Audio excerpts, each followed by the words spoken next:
Hello, bonjour à toi et bienvenue dans ce 15e jour de notre calendrier de l'Avent. Notre podcast des 24 piliers d'une vie transformée. 24 piliers pour transformer ta vie. 2 semaines complètes sont derrière nous. Nous entamons aujourd'hui la 3e semaine. Mais déjà, nous nous sommes reconnectés à qui nous sommes véritablement. Et nous avons appris, nous avons redécouvert comment mieux nous connecter aux autres, comment construire des relations plus saines avec les autres et aussi avec nous-mêmes.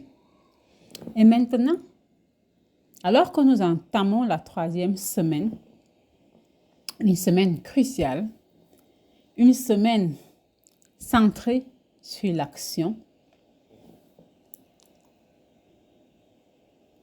j'ai envie de te dire une deuxième fois, bravo d'être encore là. Bravo d'être encore là parce que ça demande de l'engagement envers soi-même, de prendre 30 minutes chaque jour pour écouter un podcast et le mettre en pratique.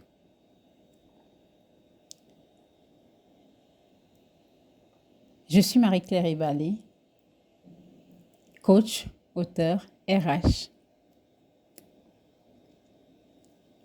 Et alors que nous entamons cette semaine consacrée à l'action, j'ai envie de te rappeler que se connaître, c'est bien. Comprendre, c'est même essentiel. Mais agir, c'est ça qui apporte la vraie transformation. Sauf qu'il est futile d'agir quand on n'a pas mis des fondations solides. Et c'est pour ça que nous avons passé les 2 premières semaines à construire les bases sur lesquelles on va ensuite agir. Lorsqu'on agit en comprenant, on ne construit pas sur du sable, on construit sur du roc. On va donc essayer, on va expérimenter, on va oser, on va se concentrer sur la plus petite action que l'on puisse faire aujourd'hui, demain et ainsi de suite. 1%, oui, dans notre démarche vers l'action, on va privilégier la théorie des 1% de James Clear qu'il a développé dans son livre Atomic Habits.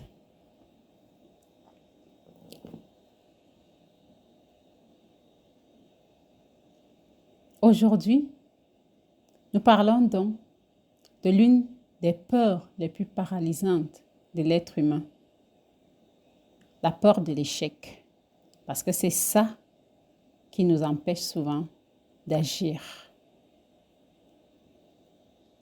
Et l'idée, c'est de voir ensemble comment transformer cette peur en allié, comment faire de l'échec en fait un ami, un professeur. Parce que la vérité, c'est que en vrai, il n'y a pas vraiment d'échec. Comme je pense que c'est Nelson Mandela qui le disait, je n'échoue jamais. Soit je réussis, soit j'apprends. Et donc, nous apprenons. Et si nous n'échouons pas, nous ne découvrons pas réellement ce qui ne marche pas. Et nous ne développons pas notre résistance, notre résilience, notre antifragilité, notre agilité. C'est l'échec et les challenges qui nous amènent justement à atteindre ces niveaux. Alors, imagine que tu lances un projet professionnel. Tu mets tout ton corps, toute ton énergie, tu y mets même toutes tes économies. Et tu es convaincu que ça va marcher. Tu planifies tout. Tu t'apprêtes. Et puis, ça échoue. Lamentablement, rien ne marche comme tu as prévu. Rien ne marche comme tu l'as pensé. Tu perds de l'argent, tu perds du temps. Tu as même l'impression de perdre en crédibilité devant les gens. Et tu ressens une douleur profonde, intense, d'avoir échoué parce que tu n'as pas atteint l'objectif que tu t'es fixé. Et pendant des semaines, tu es submergé par la honte. Tu te dis des choses du genre, je suis nul, je suis incapable, je ne suis pas capable. Qu'est-ce que les gens vont penser? Qu'est-ce que les gens vont dire de moi? Qu'est-ce qui m'a pris? J'ai voulu accrocher mon sac trop haut et je suis tombée. Bref, tu te rejoues le film encore et encore et tu penses à tout ce que tu aurais dû faire différemment. Mais tu sais ce qui est drôle? C'est que quelques mois, quelques semaines, quelques années plus tard, quand tu regardes en arrière, cet échec, tu la vois comme l'une des meilleures choses qui te soit arrivée. Et pourtant, si on t'avait dit ça le jour-là ou la semaine-là, tu aurais peut-être giflé quelqu'un. Parce que justement, cet échec t'a peut-être appris plus en quelques mois que tous tes succès en plusieurs années. Cet échec t'a peut-être forcé à remettre en question tes croyances, tes pratiques, tes modes de fonctionnement. Il t'a montré tes angles morts. Il t'a révélé tes vraies valeurs, tes peurs, tes insuffisances. Et surtout, il t'a appris peut-être quelque chose de fondamental sur toi. C'est que tu pouvais survivre à l'échec.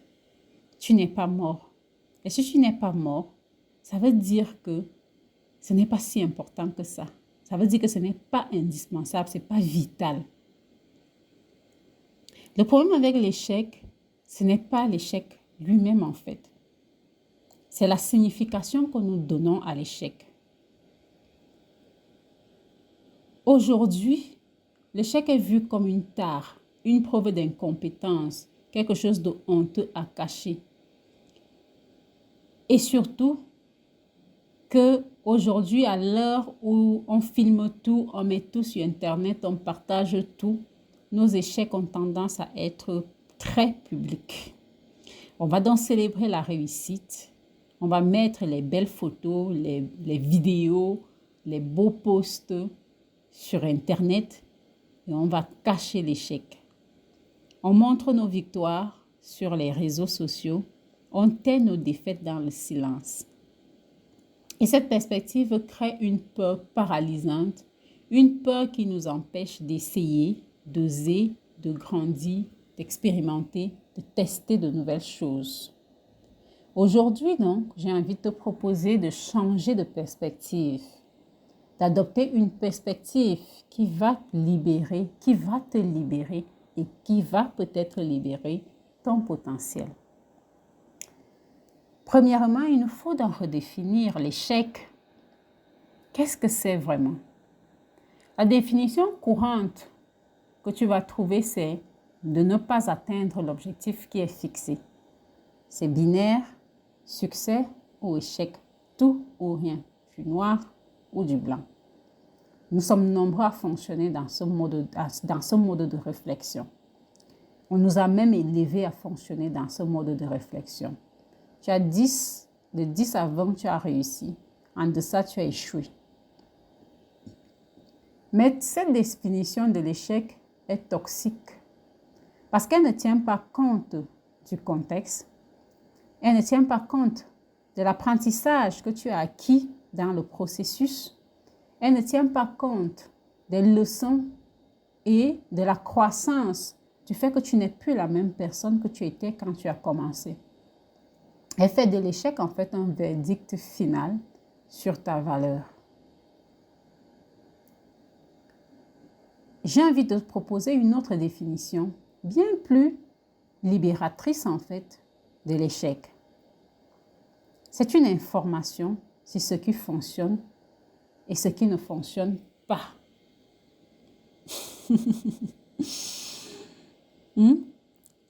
C'est une information sur ce qui fonctionne et sur ce qui ne fonctionne pas. J'adore les mots de Thomas Edison à propos de ça. Quand on lui a posé la question à propos de ses échecs lorsqu'il était en train de vouloir créer l'ampoule électrique que nous utilisons aujourd'hui. Et sa réponse était celle-ci. Je n'ai pas échoué, j'ai juste trouvé 10 000 façons qui ne marchent pas, 10 000 façons qui ne fonctionnent pas. Et ça, c'est très puissant. L'échec t'a enseigné. Et le fait que je n'ai pas encore trouvé ce qui ne fonctionne pas ne veut pas dire que je ne réussirai jamais. Ça veut juste dire que je n'ai pas encore trouvé. Et ce petit mot « encore » change tout. Pense à un enfant qui apprend à marcher. Il essaie, il tombe, il essaie encore, il tombe encore et encore des dizaines, des centaines de fois. Est-ce qu'on dit que l'enfant est un raté? Non, on dit qu'il apprend à marcher. Chaque chute n'est pas un échec, c'est une étape nécessaire en fait vers la maîtrise de ses jambes, vers la maîtrise de son équilibre sur ses deux jambes, vers la maîtrise du mouvement qui va l'amener à marcher sans tenir d'autres objets, sans se tenir à d'autres objets. Et en grandissant, on nous apprend le contraire. On nous apprend à avoir peur de l'erreur, à éviter l'échec à tout prix, à jouer la sécurité pour éviter de tomber. Et cette peur nous vole notre capacité à évoluer. Et pourtant, toute maîtrise parfaite est pavée d'échecs. Toute grande réussite est construite sur une montagne d'erreurs, sur une montagne d'expériences, sur une montagne d'échecs. Oui, Thomas Edison n'a pas échoué 10 000 fois. Il a juste trouvé 10 000 façons qui ne fonctionnent pas. C'est ça le mindset de croissance. C'est ça la perspective qui libère. Et une autre chose que je te propose d'intégrer alors que nous voulons changer notre perspective à propos de l'échec, c'est de poser ton regard sur 3 types d'échecs. Parce que tous les échecs ne se valent pas. Il y a l'échec d'apprentissage. C'est quand tu essaies quelque chose de nouveau et que ça ne marche pas. C'est l'échec le plus précieux. Celui-là, tu devrais le célébrer. Pourquoi? Tout simplement parce qu'il signifie que tu as élargi ta zone de confort, que tu as expérimenté et que tu grandis. Par exemple, tu essaies un nouveau sport et tu es mauvais au début. Tu veux faire les pompes et tu n'arrives même pas à faire 2. Je lève la main sur l'autre là, ça m'a toujours dépassé. À chaque fois que j'essaie, ça ne fonctionne pas. Je fais à peine 3 et je les fais très mal. Donc, tu essaies un nouveau sport et tu es très mauvais au début. Tu lances un projet et ce projet ne décolle pas. Tu veux avoir une conversation difficile et ça se passe mal. Ce type d'échecs sont des cadeaux. Ils te donnent des informations précieuses sur ce qui fonctionne et ce qui ne fonctionne pas. Et puis, on a un deuxième type d'échec. C'est celui qui est lié à la distraction. C'est quand tu échoues parce que tu n'étais pas vraiment aligné, concentré, parce que tu fais cela par obligation, par peur du jugement, pour des mauvaises raisons, comme parce que tu te compares, parce que tu imites, parce que. Bref, tu le fais en dehors de la vérité de qui tu es. Tu vas donc poursuivre une carrière qui ne te passionne pas, par exemple, rester dans une relation par peur de la solitude ou alors parce que tes parents aiment la personne avec qui tu es. Tu vas poursuivre un objectif parce que tu devrais, parce que ça fait beau, joli, important, sérieux sur le papier, alors que au plus profond de toi, ça ne t'apporte rien, ça ne vibre pas. Ce type d'échec est aussi un cadeau, mais un différent type de cadeau, car il t'oblige à te réaligner si tu es intelligent, si tu es assez sage pour écouter le message et que tu comprends que Dieu est en train de te faire un cadeau en t'amenant à échouer dans cette voie que tu as voulu entamer. Il te montre que cela n'est pas pour toi. Il te libère pour que tu puisses aller vers ce qui est vraiment pour toi. Et puis, il y a l'échec d'intégrité. C'est quand tu échoues parce que tu n'as pas respecté tes valeurs, parce que tu as pris des raccourcis éthiques, parce que tu as trahi ta propre intégrité, parce que tu as trahi quelqu'un d'autre dans le processus. Mentir pour obtenir quelque chose, trahir la confiance de quelqu'un d'autre pour gagner un avantage, sacrifier tes valeurs pour gagner un peu plus d'argent. Ce type d'échec, en fait, est le seul véritable échec, même s'il nous enseigne également et est peut-être une occasion pour nous de revenir à ce qui compte vraiment. C'est aussi un cadeau, mais c'est le seul vrai échec. Parce que le résultat ici est mauvais, je vais utiliser ce terme. Il est mauvais parce que le processus était mauvais. Celui-là, il faut le reconnaître, en tirer les leçons et s'engager à faire mieux. La plupart de nos échecs sont de type 1 ou 2. Et pourtant, on les traite tous comme s'ils étaient des condamnations personnelles, comme s'ils étaient des sentences, comme s'ils définissaient notre identité, notre valeur à jamais. Apprends donc à distinguer ces trois types et tu verras que la plupart du temps, ce que tu appelles échec est juste une étape nécessaire sur ton chemin de transformation, sur ta croissance, sur ton chemin pour impacter d'autres vies. Et donc, quand tu apprends à faire ça, tu peux également te donner de souvent débriefer après chaque échec pour pouvoir justement le transformer en apprentissage au lieu de s'enfermer dans de l'autoflagellation. Et tu peux le faire en 5 étapes. La première étape, c'est d'accueillir l'émotion. D'abord, tu t'autorises à ressentir la déception, la frustration, la tristesse, la honte si elle est là. Ces émotions sont légitimes et tu ne dois pas les ignorer, les enfuir, faire comme si elles n'existaient pas. Ne te précipite pas dans une analyse rationnelle pour éviter de ressentir. Donne-toi quelques heures, quelques jours, quelques semaines si c'est nécessaire pour digérer émotionnellement ton échec, cet échec, le fait que les choses ne se soient pas passées comme tu l'aurais voulu. Ensuite, il faut séparer les faits de l'interprétation. Une fois que les émotions sont apaisées, que tu y vois plus clair, prends un papier, divise-le en 2 parties. Sur la première colonne, les faits objectifs. Mon projet n'a pas trouvé de client, j'ai été refusé à l'entretien, la relation s'est terminée.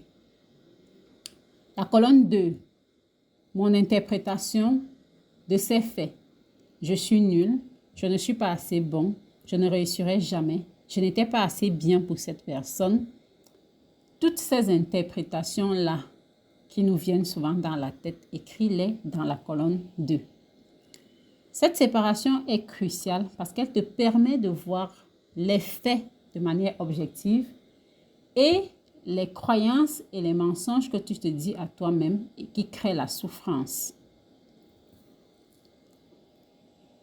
Ensuite, tu passes à l'étape numéro 3 où tu vas te poser les bonnes questions. Au lieu de te demander qu'est-ce qui ne va pas chez moi, pose-toi ces questions. Qu'est-ce que j'ai appris? Qu'est-ce qui a fonctionné dans ma démarche? Qu'est-ce qui n'a pas fonctionné? Quelles hypothèses se sont révélées fausses? Si je devais recommencer, que ferais-je différemment? Qu'est-ce que cet échec révèle sur ce que je veux vraiment, sur qui je suis vraiment, sur mes compétences, sur mes valeurs, sur les personnes dont je me suis entourée? Bref, qu'est-ce que ça révèle? Ces questions vont donc transformer l'échec en question en données. Tu récupères donc de la data, tu en fais une information utile et tu passes à l'étape 4. Tu vas identifier les actions correctrices. Sur la base de tes réponses, tu vas identifier 2 à 3 actions concrètes que tu peux prendre. Pas un plan de 47 points, non. Plus 2 à 3 choses spécifiques et actionnables. Par exemple, avant de lancer le prochain projet, je vais valider l'idée avec 10 clients potentiels. Avant de lancer, par exemple, mon prochain sommet, manager à mission en présentiel et à distanciel, il faut que j'identifie et que je valide 10 clients, entreprises potentielles en amont.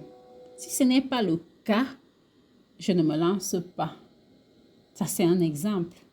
Un exemple que j'ai appris justement parce que mon dernier projet, manager à mission sommet, n'a pas fonctionné comme j'aurais voulu pour le présentiel et j'ai dû le faire uniquement en ligne. Tu peux également, après analyse, décider de faire une formation sur quelque chose, de te faire accompagner, de te faire mentorer, de faire du coaching pour développer cet aspect-là de toi. Et la 5e étape, c'est de célébrer le courage que tu as eu, 1, de faire ce que tu as fait et 2, d'avoir pris le courage de l'analyser. Oui, tu as bien lu. Je dis bien célèbre. Célèbre et célèbre. Tu as très bien entendu. Oui, tu n'es pas en train de célébrer l'échec. Tu es en train de célébrer le fait d'avoir osé, le fait d'avoir essayé, le fait d'avoir agrandi ta zone de confort, le fait d'avoir pris du temps pour analyser ensuite. Parce que l'échec, vraiment, serait de ne jamais essayer parce qu'on a peur d'échouer. Ce processus va donc transformer l'échec d'ennemi en allié, de quelque chose qui définit, qui pose une sentence en quelque chose qui t'informe sur la suite. Et plus tu vas le faire, plus tu vas développer la résilience, l'agilité, l'antifragilité, la flexibilité, le sens de l'observation, l'intelligence, ton intelligence adaptative. Cette capacité à rebondir, à apprendre, à continuer malgré les obstacles et à grandir même grâce aux obstacles. Maintenant, je vais te guider à travers un exercice pour réécrire un échec. Et l'idée, c'est de transformer le narratif que tu te donnes à toi-même, que tu te racontes à toi-même. Donc, tu prends une feuille, un stylo, et nous allons travailler sur un échec spécifique de ta vie. Première étape, c'est que tu le choisis. Pense à un échec récent ou passé qui te marque encore, quelque chose que tu considères comme un échec personnel. Pas besoin que ce soit énorme. Ça peut être une opportunité manquée, un projet qui n'a pas marché, une relation qui s'est terminée, un objectif non atteint. Écris juste sur ta page échec et tu nommes l'échec en question. Ensuite, la deuxième étape, c'est l'histoire toxique que tu te racontes. Maintenant, écris cette histoire que tu te racontes sur cet échec. Celle qui commence par j'ai échoué parce que et qui te diminue. Vas-y, oui, écris-la. Toutes les interprétations négatives, tous les jugements sur toi-même, sur les autres, vide ton sac. Étape numéro 3, les faits objectifs. Là, tu vas les définir. Après avoir raconté ta story, il faut donc maintenant écrire les faits objectifs. Que s'est-il réellement passé? Sans interprétation. Enlève tous les jugements, enlève tous les je suis nul, j'aurais dû, si tel n'avait pas fait ça, si j'avais fait ça. Tu enlèves tout ça et tu racontes juste l'histoire, les faits réels. Étape numéro 3, concentre-toi sur la croissance. Le moment magique, en fait, quand tu réécris une histoire, c'est cette fois, tu vas la raconter comme une histoire qui finit bien, une histoire où tu as appris quelque chose. Tu vas commencer par ce que j'appelle l'échec était en fait, parce que ce que j'ai appris, voici comment j'ai grandi, voici ce que ça m'a révélé sur moi, sur les autres, sur la situation en question. Voici les compétences que j'ai développées, les portes que cela a ouvertes, même indirectement, mais aussi les portes que ça a fermées et dont je n'ai pas réellement besoin. Écris cette nouvelle histoire avec autant de détails que possible. Et la 5e étape, c'est que tu exprimes de la gratitude. Oui, tu écris une phrase qui commence par « Aujourd'hui, je suis reconnaissant pour cet échec parce que… » et tu complètes. Parce que la gratitude pour l'échec est nécessaire parce que ça célèbre ce que cet échec t'a donné. Voilà. Tu viens de transformer un échec en leçon. Tu viens de passer d'une histoire qui te diminuait, qui te rendait triste, à une histoire qui te grandit. Et notre intention du jour va donc être celle-ci. Aujourd'hui, j'ose, et si j'échoue, je célèbre mon courage et j'apprends. Aujourd'hui, j'ose, et si j'échoue, je célèbre mon courage et j'apprends. Peut-être que tu peux décider de faire quelque chose qui te fait peur un peu aujourd'hui, quelque chose où tu pourrais échouer, mais tu vas t'envoyer ce message à toi-même et tu vas essayer. On se retrouve demain. D'ici là, prends bien soin de toi et souris car tu es extraordinaire.